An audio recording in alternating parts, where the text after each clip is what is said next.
Well, hi, everyone, and welcome to another episode of the Auto Repair Marketing Podcast. I'm your host, Brian Walker, and today my guest is Mark Lowe from Yeck's Auto Repair. And we're going to be talking about the BBB. This podcast episode came to fruition through a class that I was teaching about AI, and I was talking about how AI likes trust signals from the BBB. And Mark and his wife were in the class, and she got pretty excited when I started talking about the BBB. So I went up to him afterwards and asked if we could record an episode. So that's what we're doing today. Before we get too far in, we'll take a second to thank our sponsors. ShopBoss is software built by shop owners for shop owners. ShopBoss offers real solutions backed by real experience. Simply put, it's shop management software that works your way. When customers are in the lobby and cars are on the lift, you don't have time for a learning curve. That's where ShopBoss comes in, with profit-boosting features that work the way you need them to right out of the box. From built-in DVI to robust customizable reporting, ShopBoss makes everything about running a shop work more smoothly. Plus, with their Boss Pay Payments feature powered by 360 Payments, you can enter the era of totally paperless payments. From text to pay, remote payments, and consumer financing options, to compliance, surcharging, and now even offering PayPal and Venmo options. Everything is built right into ShopBoss. Plus, everything is backed by a fantastic support team with one goal in mind: your success. Be the boss with ShopBoss. Independent auto repair shops, get ready to transform your business with AppFueled. It's time for your professional auto service shop to have its own customer loyalty app. AppFueled will build an app that launches a custom loyalty program for your shop in 30 days or less, fully integrated with your point of sale system. Bring Fortune 500 level customer retention strategies to your business without the Fortune 500 budget. Many shops are enjoying the benefits. Our app engages your customers with a loyalty ladder, enticing them to climb the next rung, coming back more often and spending more each visit, all with your own app. Build loyalty with your customers to your brand and boost your shop's growth. Get your first app in 30 days or less, all without breaking the bank. Ready to start? Let AppFueled take your business to the next level. Go to appfueled.com or meet founder Jeremy Glasgow and book your complimentary app vision session at appfueled.com/Jeremy. That's AppFueled.com/Jeremy. Well, hi, Mark. How are you? I'm doing well, Brian. Thank you very much for having me. Yeah, thank you for coming on. I really appreciate it. It was kind of serendipitous when I met y'all in the class, because this was a podcast episode that my team had said we need to record about this, and I needed to find someone. And when y'all got excited when I started talking about the BBB, I was like, oh, that's my people. So I'm very happy to have you with me today. Thank you. So y'all were members of the Torch Award with your BBB, correct? Correct. We were awarded the 2024 for the Midwest, our local area BBB in Omaha. We were awarded the Torch Award for Ethics in 2024. So tell us a little bit about that award. What does it mean? How many people do you compete against, for that? How does that work? It's a pretty lengthy process. It's a pretty serious submission. I mean, you got to spend some time to go through the submission for the four columns that, or the four packages that you have. Community involvement, culture inside the shop, and several other things, and just basically justifying yourself and how you operate and how you do things. And obviously, the BBB wants to see that you're doing things Torch Award for Ethics. You want to be doing things ethically and taking care of both of your staff and your employees, as well as giving back to the community as well. That's awesome. I did not know that about it. So they're looking at a lot more than just, and I say just, which, this is a huge thing, but it's not just, is this a business that runs with a strong set of ethics, but they're looking at other things as well. I love that they're looking at the community involvement and all of that. Exactly. It's just not tied to online reviews or anything like that. It took my wife and I, we probably spent 6 or 8 hours putting this package together, doing the research and writing up different scenarios where we thought we took care of a client above and beyond, and what we do for the community through our give back programs and our veteran programs. I'm a Navy veteran myself, so any veteran program I'm all in on. Well, thank you for your service. We appreciate that. So, how long have y'all been involved in the BBB? Years ago, we started in BBB back even before I was the sole owner of the company. We started, and it was just kind of more of a moniker, one of those like local chambers and stuff. It's just, well, I better do it because I should. Mhm. But here recently, and just like any other organization, the more you put into something, the more you're going to get out of it. So if you become active and interact with these organizations, they'll help you out in the long run as well. So, going back to before you won the Torch Award, how often did you hear from clients that them seeing that you were a member of the BBB made an impact on them choosing your shop? Not a lot. We would get requests for different items, how much to fix my car and stuff like that. A request. Some people would go to the BBB to find a shop. Others would just go online and Google and whatnot. Before we got the award, probably, maybe one or two every 6 months or so, we'd have someone reach out through the BBB sites. Yeah. So people were seeing it. It just wasn't a huge impact at that Correct. time. Now, Correct. It wasn't at the top of the list. yeah, yeah. So when it came to that time when you started applying for the Torch Award, was there anything that application process revealed to you about your business? It makes you think. It really made you think about, all right, because you're always wondering as a business owner, regardless of what business it is, you're always wondering, all right, am I doing the right thing? Am I helping my employees? Am I helping my staff be the best they can be? And I hate sounding cliche-ish, but I don't care what business you're in. If you're not taking care of your people, then you're not going to succeed.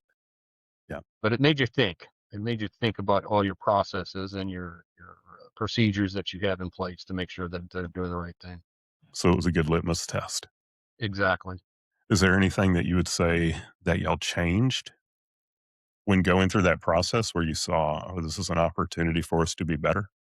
Maybe the biggest thing is not necessarily how I treated them, but what I offered them in the way of training. Because everybody wants to better themselves, and so the more training that I can offer them, the more avenues of training. Because in the automotive world, it's usually from 6 to 9 at night. They have classes, and nobody really wants to work all day long and then go to a class at night. Yeah. So, what other avenues, do I have that I can help them succeed? Was that something that the BBB looked at during the application process? Was the training Yeah, that you offer?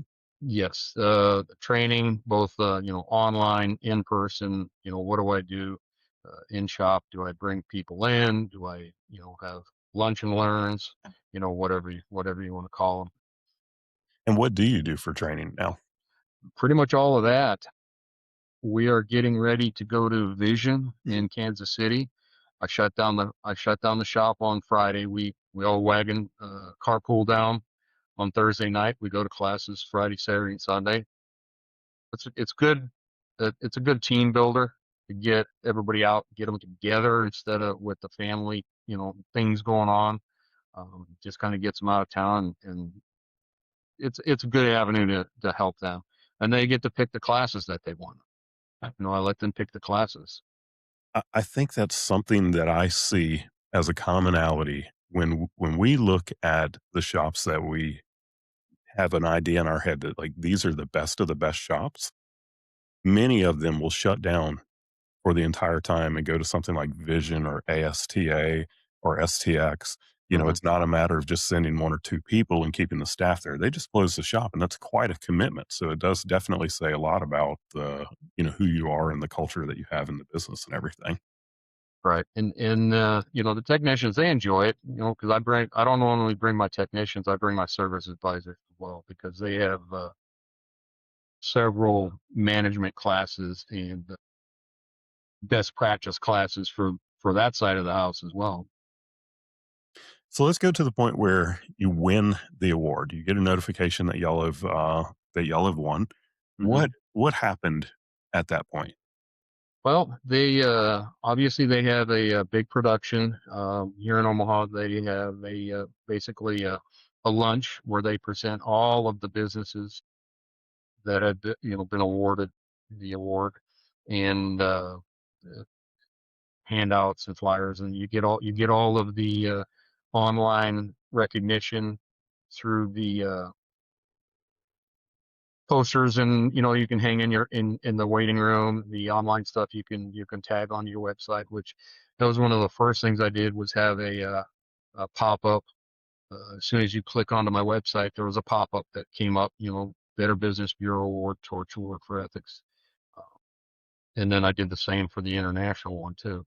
But then you get your award, nice award that you can put in your front lobby, and whenever people come in and look at that stuff, you can kind of explain to them why and how you got it. And how does that work? Do they choose like a business from each category, or can there be, say, multiple auto repair shops that get the Torch Award?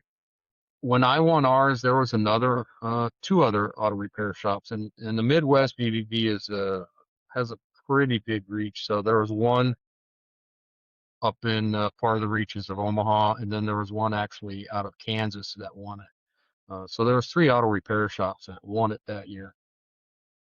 So they just do. It just depends on how many apply, and then they go through.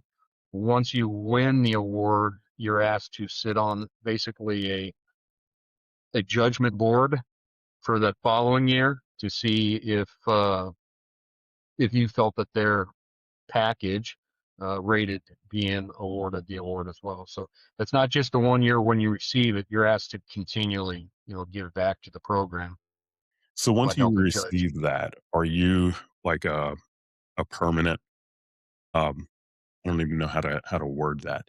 Like, can you get it multiple years in a row, or is that something where you get it once and that's kind of it?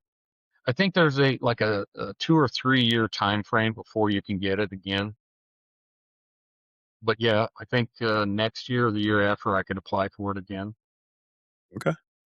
So once you got that, what kind of an impact did it make on the business, as far, we talked about before you got it and just the regular BBB membership. What happened afterwards?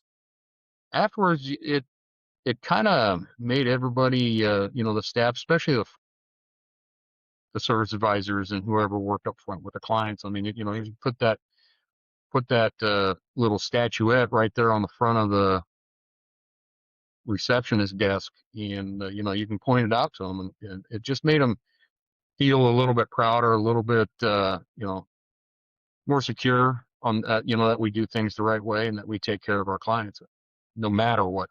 The client always comes first. So that's something that's interesting too. I never really thought about the impact that it would make on your own team and the pride that they have in the business.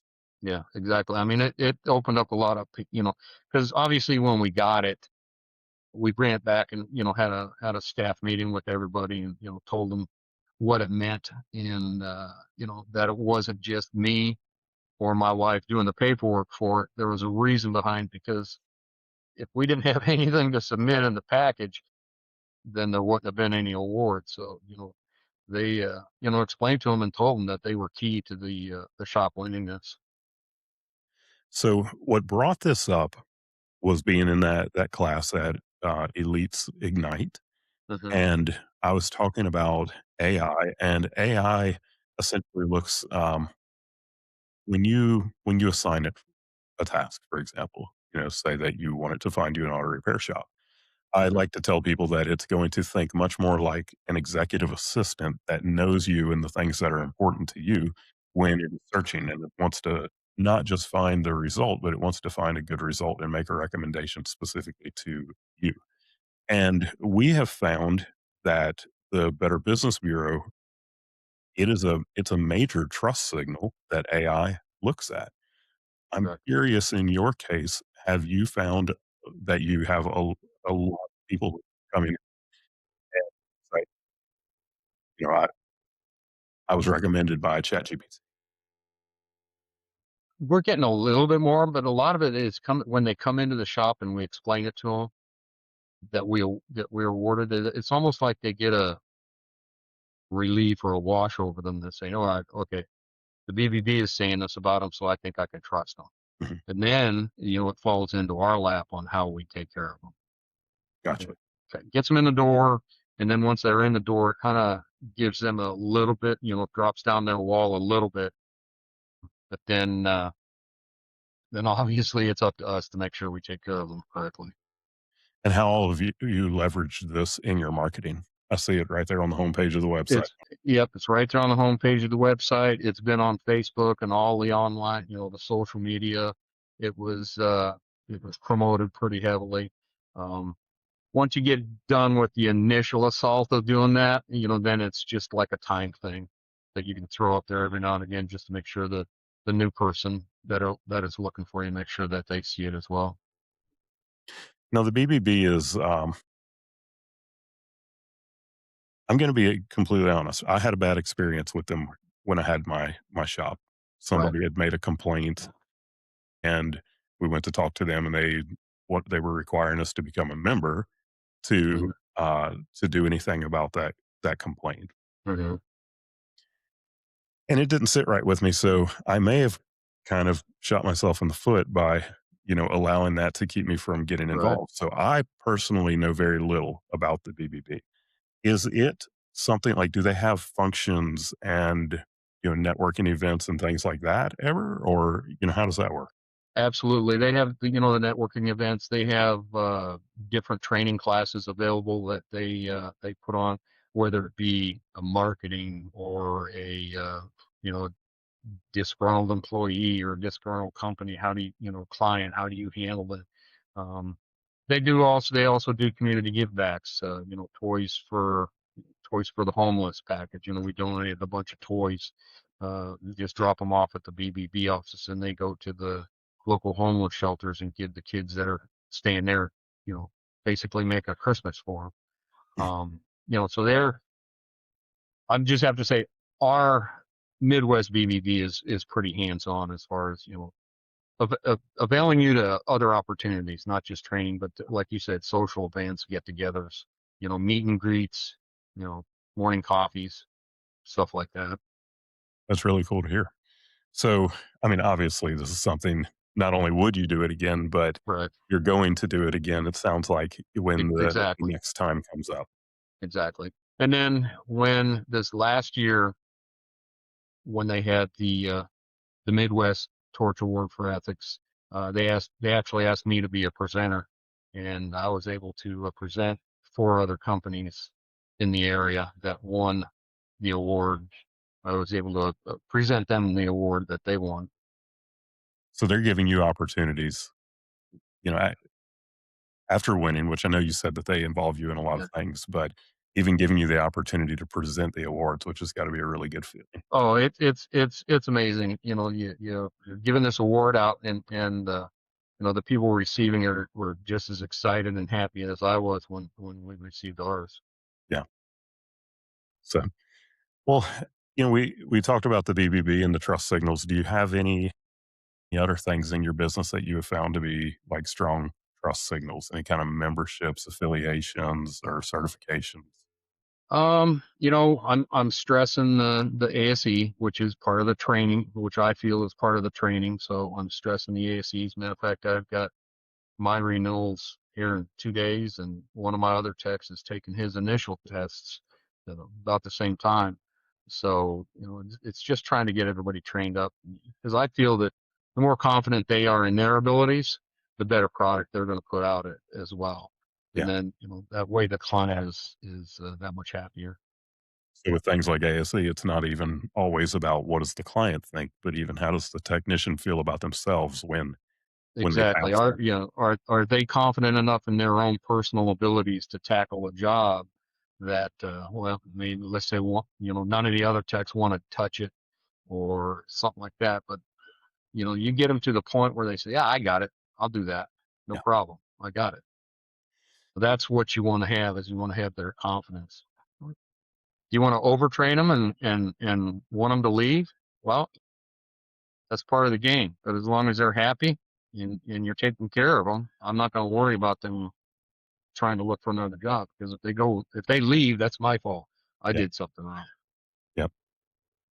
Yeah. Not too long ago, we were cleaning out our office because Kim wanted to remodel.